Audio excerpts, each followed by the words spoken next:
na awe na huruma, na awe mpole, na awe mwenye huruma. Sasa hebu jikague ndugu yangu hapo, wewe ni mwanamke mwema? Na je, huruma unayo? Mwenyezi Mungu atuwafikishe, atujalie istiqama na tuwe wema kwa huruma yake na kwa mapenzi yake.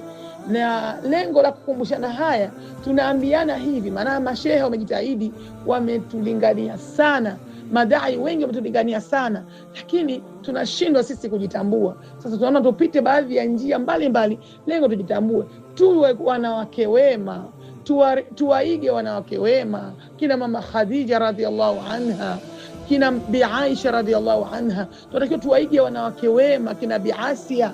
Sisi tupate daraja kama walizopata wengine. Kwani wao kina nani na sisi kina nani? Lengo tutii amri za Allah, tufuate maamrisho yake, na Mwenyezi Mungu Subhanahu wa Ta'ala atusimamie na atuongoze kwenye kheri, tuombe msaada wake ili na sisi tuwe wema. Naikumbusha nafsi yangu mimi, mwanamke mwenzenu, lengo tufuate maamrisho ya Allah Subhanahu wa Ta'ala ili tuwe wema kwa huruma yake Mwenyezi Mungu Subhanahu wa Ta'ala. Namba 2 leo hii tunaipitia na kuona mwanamke mwema ana tabia njema, na ni mpole, mkweli, mwenye huruma. Kwa hivyo kwa hapa ndugu zangu, leo tumesoma kipengele cha 2 cha kuwa mwanamke mwema anatakiwa awe vipi. Tutaendelea inshallah, wabillahi tawfiq.